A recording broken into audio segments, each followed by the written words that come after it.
I was gonna rip his heart out, I'm the best ever. I'm the most brutal and vicious and most ruthless champion there's ever been. There's no one can stop me.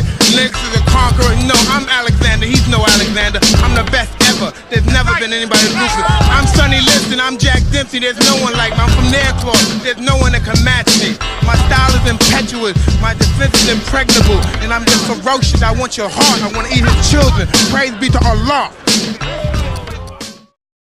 Welcome back to Keep It Real Boxing. This is Cypher Box, and welcome back to another edition of Bout The Ropes, my weekly podcast where I talk about the latest trending topics in the world of boxing.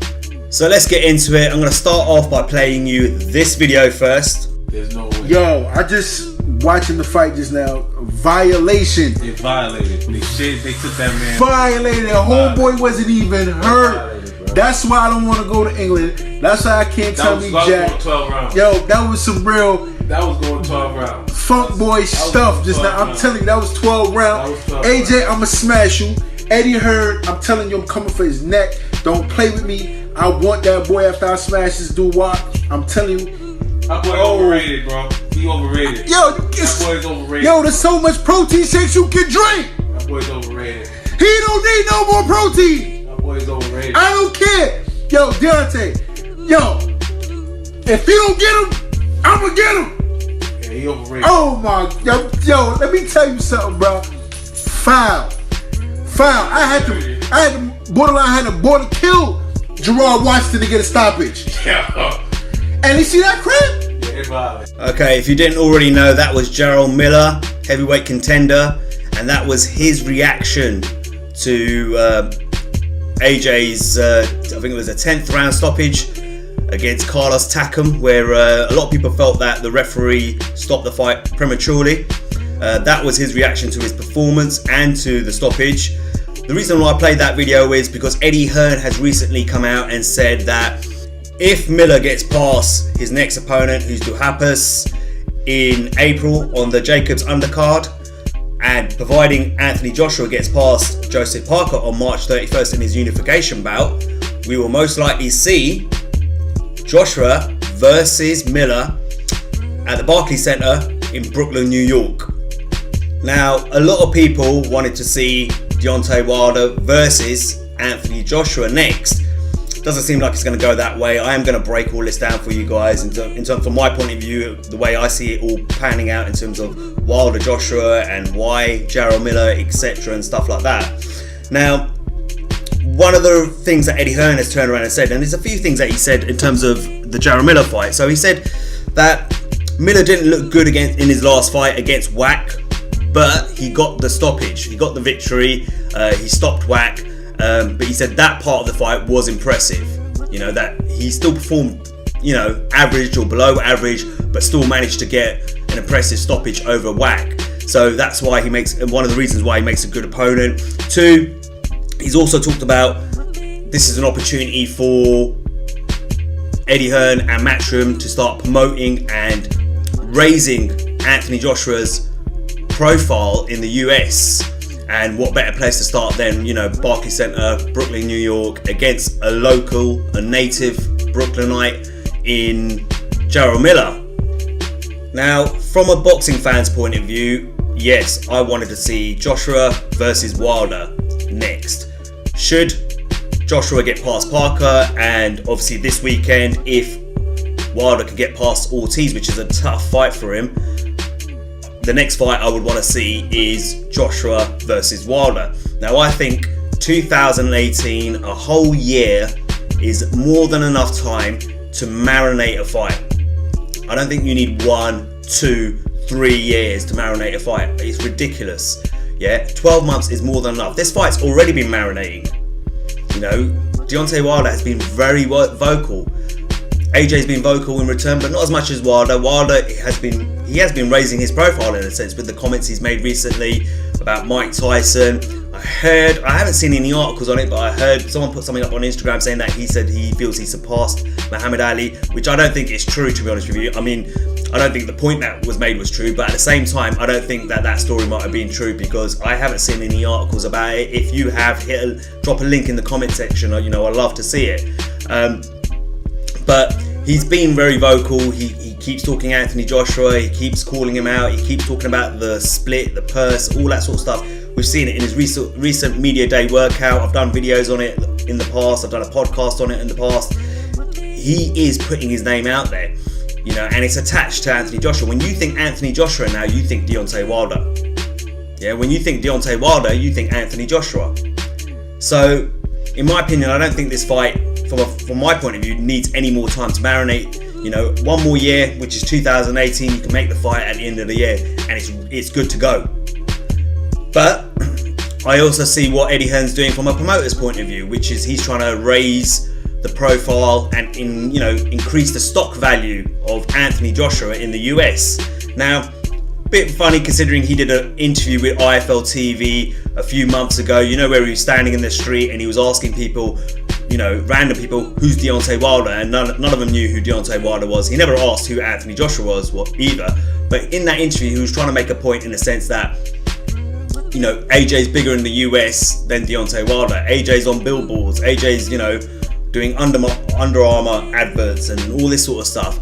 Yeah, okay, and I've said this before, yeah, he may be doing all those stuff, but people are walking past those billboards and probably thinking, a lot of people thinking like, oh, okay, who's that?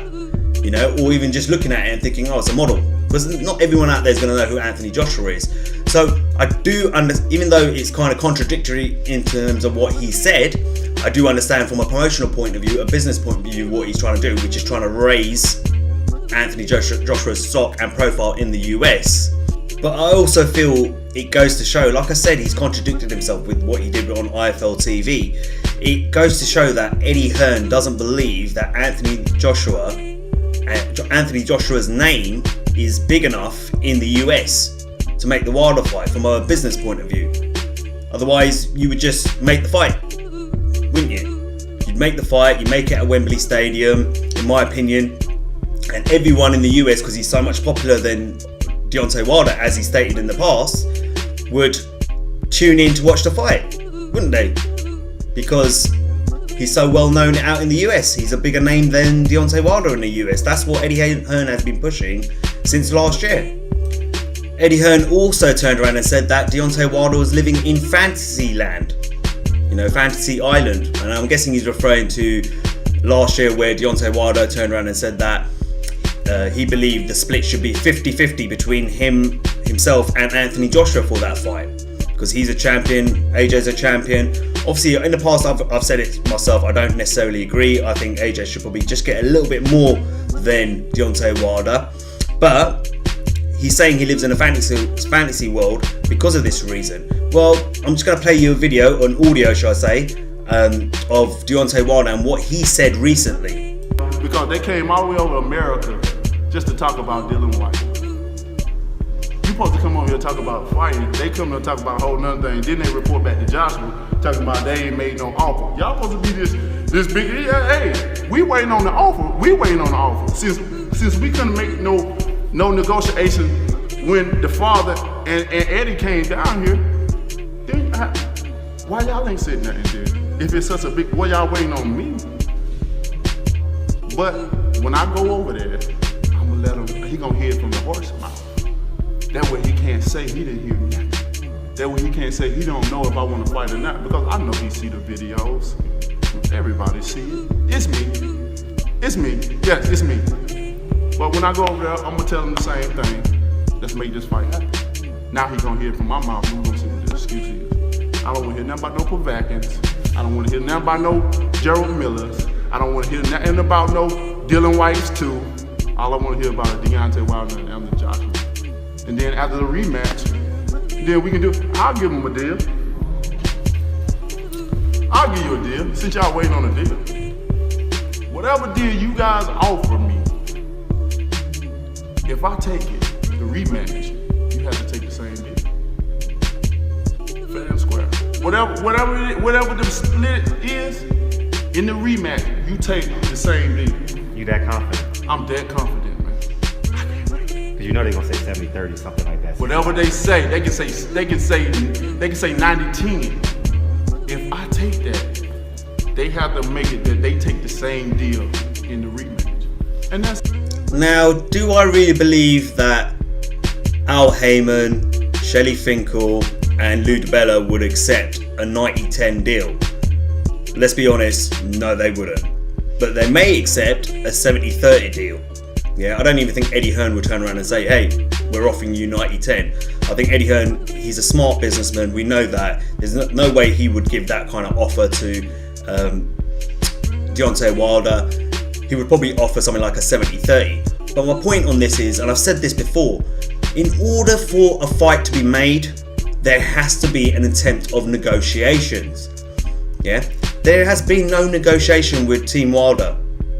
Yes, Barry Hearn and Eddie Hearn flew out to the US.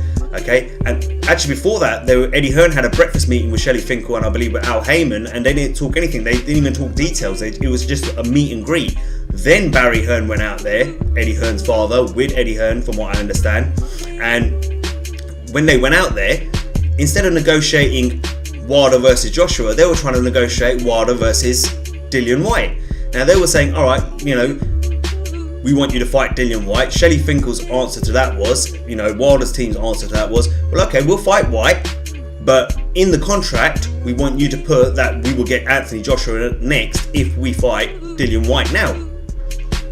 Now, they weren't saying that, they weren't talking about purse splits or, you know, where the vet fight was going to take place, etc., etc., who was the A side, who was the B side. All they wanted in the contract was a little clause saying that if Deontay Wilder beats Dillian Whyte, he will get Anthony Joshua next.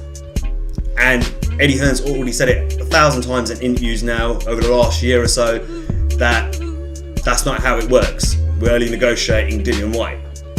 So, you know, if you had turned around and said, hey, yeah, okay, we'll put that clause in the contract, no problem, providing he beats Dillian Whyte, we'll make that fight with Anthony Joshua next.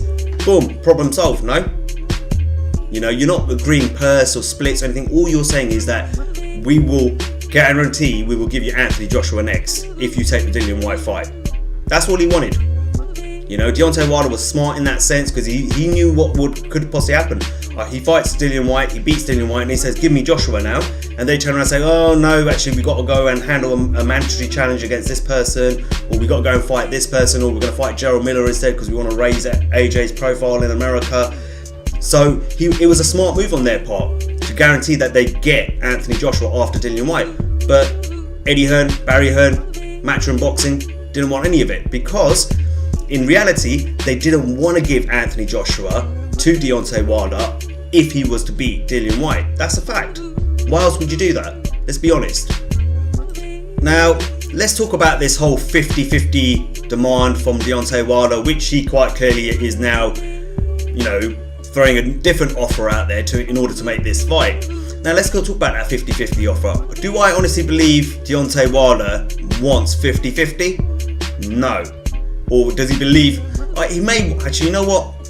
He may actually want 50-50, but in reality, he probably knows he's not going to get 50-50 is what I'm trying to say.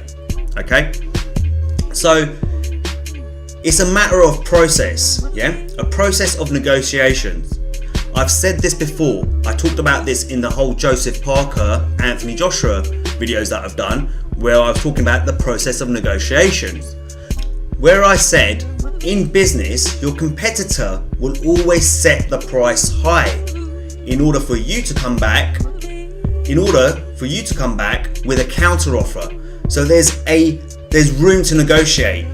Okay, so one person says 50-50, one person comes back and says no, 75-25, no, we're not happy with that, we'll settle for 45%, alright, we'll give you 30%, and you keep doing that until you come to a price that you're both happy. That's what happened with Joseph Parker. Joseph Parker started out by saying 50-50, I want 50-50, I'm a champion, I deserve 50% too. After a while that kind of played itself out, and then Joseph Parker said, alright, you know what, we'll take 60-40. Eddie Hearn still wasn't happy with that number, they carried on negotiating, and then eventually we got to the number of 35. And I said as well at the beginning that I believe that's the number that Joseph Parker was looking for, and he got it. That's the process of negotiations. I think there's definitely a percentage number, a realistic percentage number that Deontay Wilder has in his head, which will probably be 35% or 40%. You know, I think he'd settle for 35% like Parker.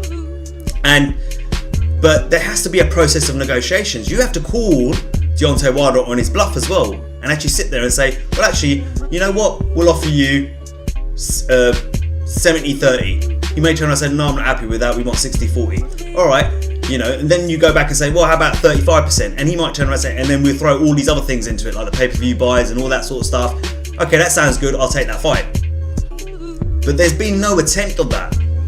Okay, and now Deontay Wilder has even said, he's now turned around and said, hey, I'll tell you what, you heard it in the audio, I'll tell you what, I've got a deal for you. I'll take whatever you offer me, yeah, and whatever you offer me, I will take it, and in the rematch, you've got to take the same deal. Eddie Hearn should be rubbing his hand and saying, alright, because he's confident AJ will beat Deontay Wilder, as am I. I'm confident that AJ will beat Deontay Wilder. I think it'll be a tough fight, but I think AJ will just edge it. But I'm not here to do a prediction video, don't get me wrong. But my point is that Eddie Hearn should go back and now say, okay, you said this on an interview in YouTube. I've got it right here. Right, here's the deal. 70-30. Here's what the percentage will look like in terms of pay-per-view buys for you, etc., etc., whatever it is, accept the deal. And if Deontay Wilder and his team turn around and say, no, we're not accepting that deal, then you could turn around and say that he's ducking, or he's trying to avoid the fight, or he's being difficult. You know, you can call him on his bluff, basically, is what I'm trying to say. But there's been no attempt whatsoever. They just accepted that whole 50-50 spiel that Wilder's given them, which was last year, which he's now changed his tune completely about, and they're running with that. Because I don't believe Eddie Hearn wants to see this fight happen in 2018. And I'm going to break that part down for you of what I think may potentially happen for the rest of 2018 for Anthony Joshua going into 2019. But that's how I see it. You cannot turn around and start saying he's living in fantasy world. Well, you need to call him on his bluffs. First of all, you need to start a process of negotiation where you're going back and forth with each other trying to negotiate the fight and actually make the fight happen, actually make an attempt. Then you need to turn around and say, well, hold on, you just recently said this, so we're offering you 70-30, take the deal. But none of that has happened from Eddie Hearn, which tells me that you don't want this fight to happen this year, because if you did, you would have jumped all over that last offer Deontay Wilder threw out there, which is, I will take whatever you throw at me, providing you take it in the rematch. Now, moving away from the whole, you know, purse split negotiation stuff, let's talk about Jarrell Miller. Why Jarrell Miller? And just hold on a second, I'm just going to stick something on the screen for you. It's Jarrell Miller's box record. Now, everyone talks about how Deontay Wilder hasn't fought anyone, he's fought a bunch of bums, he's fought a bunch of nobodies. I've done a video in the past where I've compared Anthony Joshua and Deontay Wilder's records, and I've clearly outlined that the only difference in the two records is Vladimir Klitschko, an old version of Vladimir Klitschko, but that's the biggest name on either guy's record. Otherwise, they've pretty much fought opponents who are on par with one another. Yeah, which means basically they're on the same level as one another. Now you look at Jarrell Miller's record, it's not a great record. Look at that, he's got Whack on it, he's got Washington on it. Do you know what I mean? If you go down that list, there's no one there that actually stands out. Let's be honest.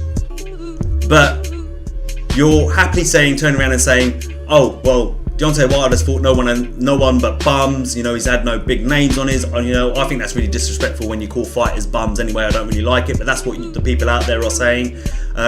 So then, what about Jarrell Miller? What about his record?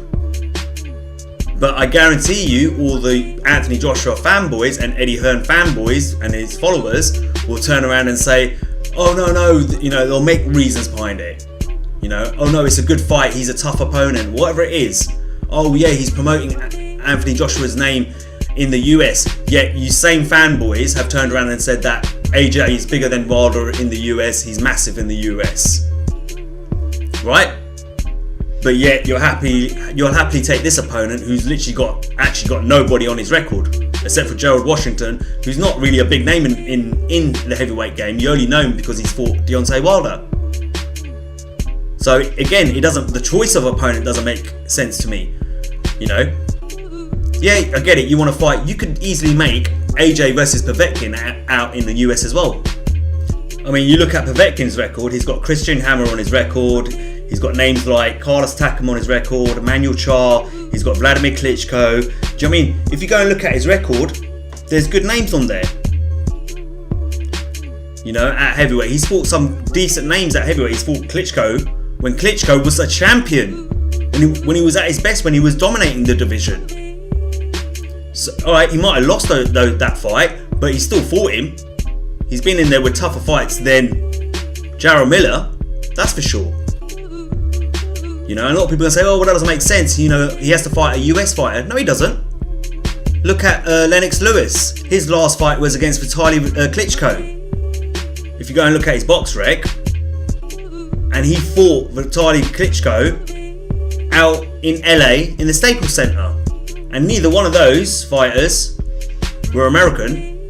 Lewis was a Brit, and Klitschko Ukrainian. Another well-known name to fight fans will be David Tua, who Lennox also fought out in the US, and Tua was from New Zealand. So you can easily turn around and say, you know what, we'll have a mandatory challenger next. Let's get that out of the way, and we'll take Povetkin, providing Povetkin beats Price, which I would assume he would, and say, let's take Povetkin out to the US. Let's do the fight there. And at the same time, we get to introduce AJ to the US market. I'm sorry, it can be done. Don't make any excuses. I want to hear it. And that fight can still sell really well if you promote it right. Because Anthony Joshua is probably the most marketable fighter on the planet right now. So you should be able to sell him anywhere against anyone at any time on the planet. So I said I was going to kind of like give my opinion of how 2018 was going to look like for Anthony Joshua leading into 2019. But before I do, I just want to play this audio of AJ on Sky Sports Toe to Toe podcast and what he said last year on that podcast. Daniel Taylor, if AJ wins, who would you pick next? Wilder at Wembley? They want me to fight Mike Tyson, Wilder, Mike Tyson again, Wilder again, Tyson Fury, put him in under the knife, chop him up a bit, get him back to fighting weight, back to Wilder. But you know what, right? This little devil on my shoulder, the fighting man, says Wilder at Wembley, boom. And then this devil on my shoulder, the manager hat, says, what's best to guide my career? So it's playing devil's advocate, putting them together and seeing what works out best for my career. Do you know what I mean? But So- Wilder at Wembley? It depends. I think if it's pushed that way, it has to happen. And I just think I'm gonna do things my way, innit? If Wilder works, we're gonna make it happen. If Wilder isn't the right opponent for next year, then we'll put it back on into 2019.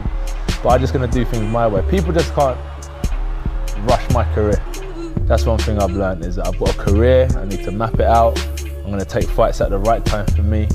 And yeah, if it's next year or the year after or the year after, when I fight him, I'll be in a position to beat.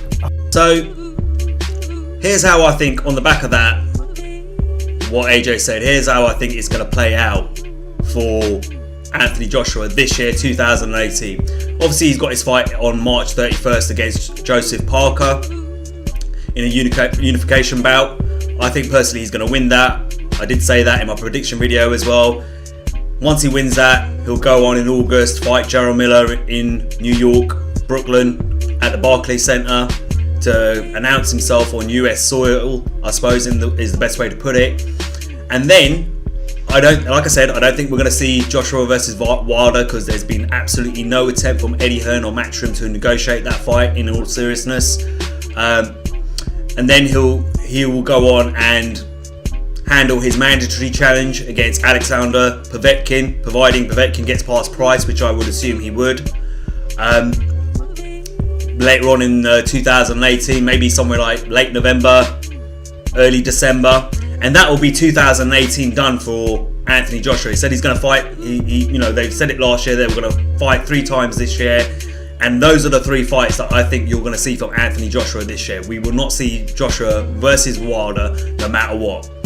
Yeah, there's been, like I said, there's been no attempt from in terms of negotiation from Eddie Hearn or Matchroom Boxing whatsoever. So that's how I see 2018 play out. Now, in the meantime, while that's happening, I can imagine Eddie Hearn putting pressure on the WBC to mandate a fight between WBC champion Deontay Wilder versus the WBC's #1 contender at heavyweight, Dillian Whyte. They've been pushing for that fight since last year. Dillian Whyte's obviously putting a lot of pressure on Eddie Hearn to get him a world title fight, providing Dillian Whyte gets past Lucas Brown, of course. I think Eddie Hearn will push for that. Even though Mauricio Sulaiman has turned around and said that he is in full support of making Joshua versus Wilder this year, you've got to remember, Anthony Joshua is not ranked in the WBC. He's not ranked in the WBC at all, which basically means he's not paying any sanctioning fees to the WBC, and therefore they haven't ranked him. So Mauricio Sulaiman can't push or force that to happen. He's got no power in that sense to make that fight happen in 2018. So from a money point of view, Mauricio Sulaiman and the WBC are a profit-making business. They will see, well, actually, you know what? If we can't make or force or push, Eddie Hearn to make Joshua Wilder in 2018, let's mandate this fight. I could see that potentially happening. Now, let's say that fight does happen between Deontay Wilder and Dillian Whyte. Let's say the WBC do mandate it. There's a couple of scenarios that could come out of this. Okay? Now, I can imagine this fight not being agreed within the 30-day limit that organisations tend to give the fighters to negotiate a fight when it's a mandatory fight. Okay? So I can imagine it going to a purse bid, Eddie Hearn putting in a high enough bid, I suppose, to make sure that they get control of the fight, not putting a rematch clause in place potentially. And then when you look at it, let's say Deontay Wilder gets beaten by Dillian Whyte. Okay? We already know Anthony Joshua wants to fight Dillian Whyte again. We already know Dillian Whyte wants to fight Anthony Joshua again. Dillian Whyte wants to fight Anthony Joshua when he has a world title, so he brings more to the table in terms of negotiations and the split. And that is a massive match here in the UK domestically. A massive rematch, between two heated rivals, and we know these two guys don't like each other. It would make a lot of money. A lot of money. It will work out, and let's not forget Eddie Hearn and Matchroom and Sky Sports would have full control because they have both fighters underneath them. Okay, it will be all in-house. All the money will go to Matchroom, Sky, and then obviously the split to the fighters as well. And that fight could potentially happen, beginning the first quarter of 2019 between Whyte and Joshua, because we know they're pushing for that fight. They want to see that rematch. Eddie Hearn wants to make that rematch. That's why he's pushing Dillian Whyte to fight Deontay Wilder, because he thinks Dillian Whyte can beat Deontay Wilder, and if he does that, they don't have to deal with Deontay Wilder anymore, and then he gets a massive profit-making rematch between AJ, who would be a multi-world champion with the belts that he's got, against the new WBC champion, which would be Dillian Whyte. It's a world title unification bout as well. Even more money involved, right? And I know what a lot of people are going to say now. Well, hold on. Surely Wilder would ask for a rematch clause against Dillian Whyte. Not necessarily, because if the fight goes to a purse bid, you don't have to give a rematch. Now, Tyson Fury obviously had a rematch clause with Vladimir Klitschko, but that fight went to a purse bid as well. But Tyson Fury gave him that rematch clause. He didn't have to. He could have said, no, I'm not giving you a rematch clause. And Klitschko would have had to accept it or vacated the belts. Now, let's say Deontay Wilder was to beat Dillian Whyte in this potential fight between the two of them that I'm talking about, yeah? Deontay Wilder wins, we still wouldn't see Anthony Joshua versus Wilder in the first quarter, because the IBF would probably give him a mandatory challenge, a mandatory challenger that he would have to face, and then they'll say, well, we need to get this mandatory out of the way in the IBF, that's why we lose the IBF belt. They would take that fight, for example, and this is about longing the fight out, longing the process out. You've got to remember what's going on. This is a business move I'm talking about here, okay? And then Guess what? Suddenly Tyson Fury's ready by then. Now let's say Tyson Fury, he's going to fight 3 times this year, I think, or 4 he was saying. Let's say he wins all those fights and he knocks off the ring rust and he's ready by 2019. In the summer of 2019, we'll probably end up seeing Tyson Fury versus Anthony Joshua. And let's say if Joshua wins that fight, okay, against Tyson Fury, let's say he beats Tyson Fury, we probably potentially won't see Wilder versus Joshua till the end of 2019 or the early part or the summer of 2020. That's how I think this is all going to play out. I think what Anthony Joshua said in the Toe to Toe podcast is the game plan. And Eddie Hearn and Matchroom are just looking for reasons from their business point of view, promoter hat on now, yeah, from their point of view, they're just trying to find reasons to delay Joshua versus Wilder as much as they can. Yeah, because you heard AJ. I don't care what they've been saying. Yeah, I'll fight him this year. I'll fight Eddie Hearn. Yeah, I want to make this fight this year. No, you don't. You don't. In reality, they don't want to make this fight this year. I could see this fight being delayed and delayed and delayed for many multiple reasons. Other opponents, other fights, etc. and stuff like that. Which means we won't see this fight till the end of 2019 or potentially till 2020. That's how I see it. I mean, what AJ said on Sky Sports Toe to Toe podcast, which I just played you a small part of it now, has always been the game plan. Think about it. Why has Eddie Hearn or Matchroom Boxing not made any sort of serious attempt to negotiate a fight with Wilder? Why? You know, they went back and forth with Joseph Parker when they wanted that fight. They said they wanted the fight with Joseph Parker, AJ, Eddie Hearn, Matchroom, and they went back and forth until they came to a deal which both parties agreed upon, which both parties were happy with. So why haven't you done the same with Wilder? You're saying that you want to fight Wilder, so okay, go and negotiate then. Like you did with Parker, go back and forth until you thrash out a deal. But you've made no serious attempt whatsoever. And so for that reason, on the back of that, this is how I see this whole scenario between Joshua and Wilder playing out. I mean, that's all I've really got to say about this whole situation between Wilder and Joshua at this moment in time. I'm sure I'm going to get a lot of AJ fanboys jumping on this video, calling me all sorts and accusing me of all sorts. I don't really care. At the end of the day, let's be real. Proof's in the pudding. If you have not attempted serious negotiations like you did with Joseph Parker when you wanted that fight, and you're saying you want to fight with Deontay Wilder, then you need to prove it. Make some serious attempts to make the fight happen. Don't go out there and say, hey, we want to fight. We want to make the fight with Wilder and Dillian Whyte. Say, we're here to talk Wilder Joshua. Now let's talk about this. Let's go back and forth and figure this one out, because we need to make this fight. That's all I've got to say on that whole subject. Alright, so moving on.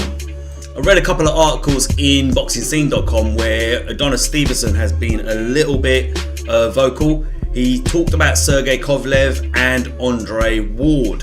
As you know, he's due to defend his WBC light heavyweight title against Badou Jack in May. Before I go into what Stevenson had to say, Sergey Kovalev himself, there was an article about him where he talked about where he's at the moment with his career.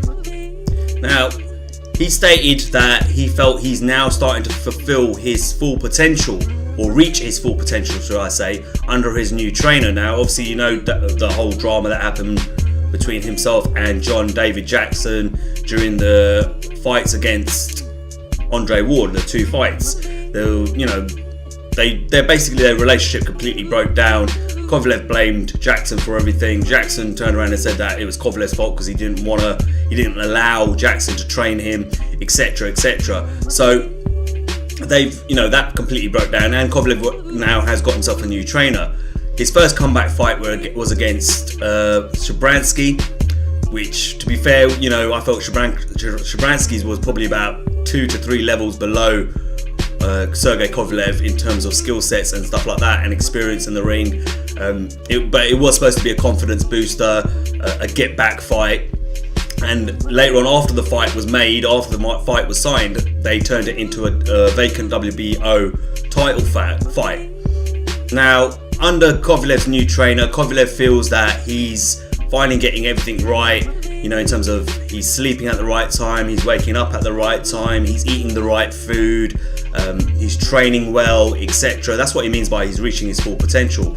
And Stevenson has commented on the back of that, saying that he doesn't believe that Sergey Kovalev has fully recovered from his second defeat against Andre Ward, where the ref stopped the fight. It was classed as a knockout in a sense, and from those body shots, which a lot of people are still talking about in the sense of that they were low and all that sort of stuff. Anyway, his point is that he doesn't feel that Sergey Kovalev, I'm guessing from a mental point of view, from a psychological point of view, has fully recovered from that. He said he will only believe that Kovalev has fully recovered from that and he's at his best if he takes on a serious opponent, a serious contender with a serious chin on them, basically, and beats them convincingly.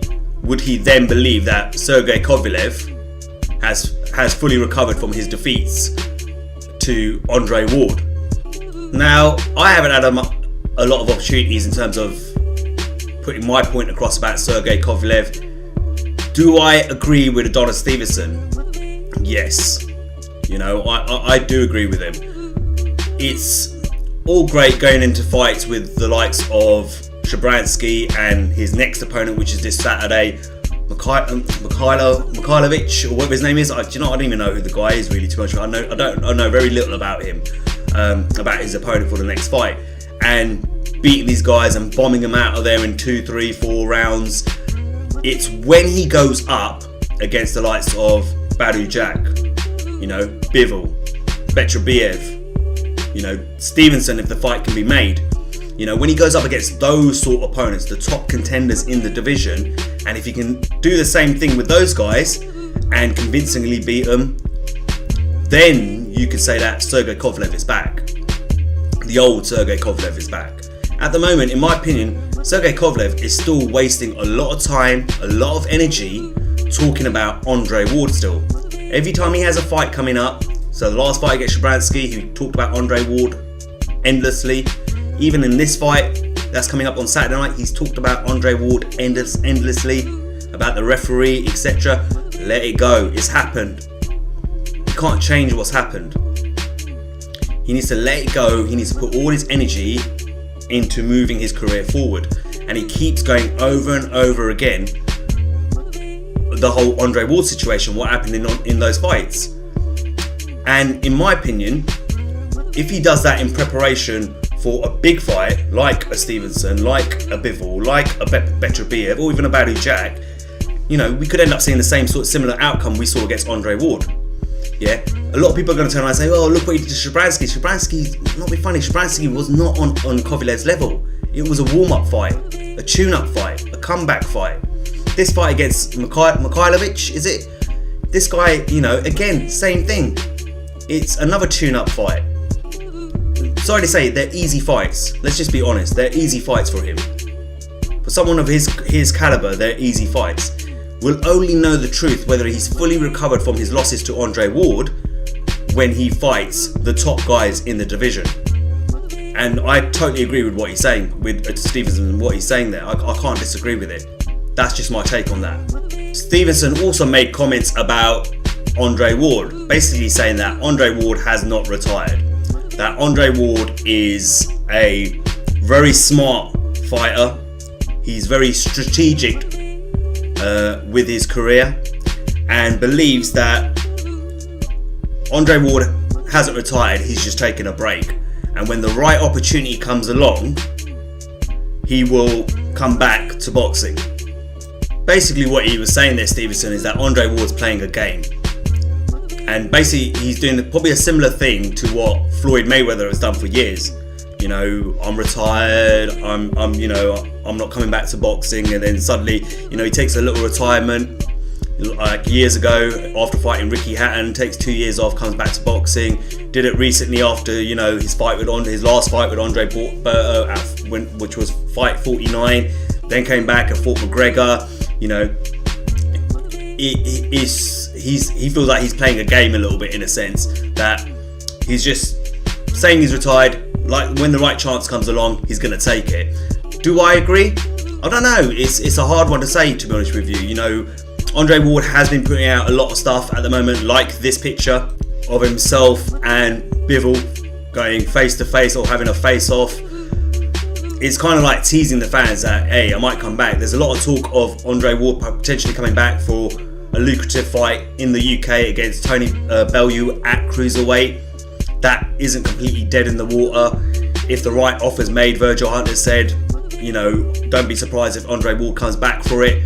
That kind of stuff. So I think he's probably right. I think if the right offer is made, if enough money's on the table, and it's the right opportunity against the right opponent, I think we would see Andre Ward come out of retirement and take that fight. That's the way I see it. I don't think he'll come back for just any old fight. The fight has to be right. The money has to be right. It has to be worth his while, basically. You have to make it worth his while. You have to really put something on the table that will entice him to come out. So I can't disagree with Stevenson on that one. I believe he would come out of retirement for the right price. Now, Mikey Garcia. Let's move on to Mikey Garcia. Mikey Garcia, for the second time, has said now that he wants to face Errol Spence Jr. at 147 pounds by the end of 2018.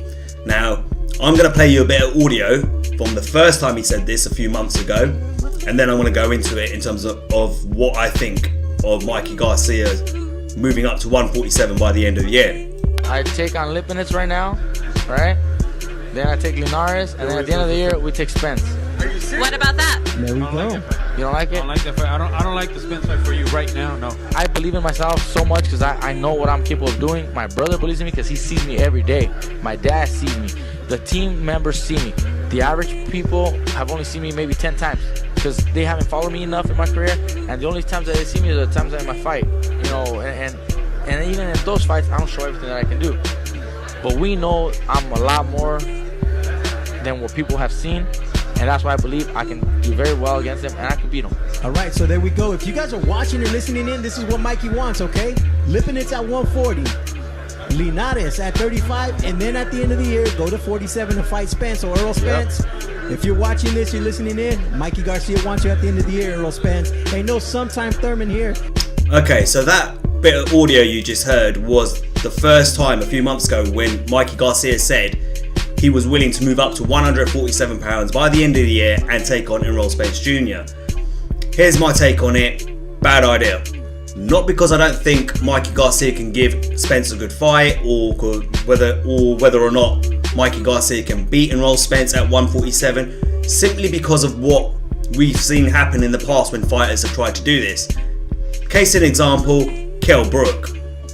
Now, you remember when Kell Brook jumped all the way up to 160 to face Triple G? Then he weight drained himself to come all the way back down to 147 to face Errol Spence Jr. And you could physically see what it had done to him. Like I said Kell Brook looked like he was sick at the weigh-in. Even on fight night, he did not look healthy in my opinion. Now I'm not trying to use that as an excuse, as to why Kell Brook lost the fight. Kell Brook lost the fight because halfway through the fight, Errol Spence took over and just started dominating him and crushed him, basically. Yeah, took his heart. And I don't want to take credit away from Errol Spence Jr. for that at all. But that weight had something to do with it. When you jump up in weight to that kind of weight, two weight classes above yourself, and then you drain yourself back down to make the next fight to defend your title, it's going to take an effect on you. Moving up in weight is a slow process. It's a gradual process. You got to do it. You got to do it systematically. You can't just jump up in weight and then come all the way back down in weight and then go all the way back up in weight. And that's what Mikey Garcia is planning to do. So at the moment, he's going to fight at 140. His last fight was at 140. He's now going to, after this fight, he says he's going to come back down to 135 pounds. So that's 5 pounds less than where he's fighting at the moment, which is 140. come all the way back down to fight Linares, and then once he's fought Linares, he's going to jump back up in weight, up 2 weight classes, to go and take on Errol Spence Jr.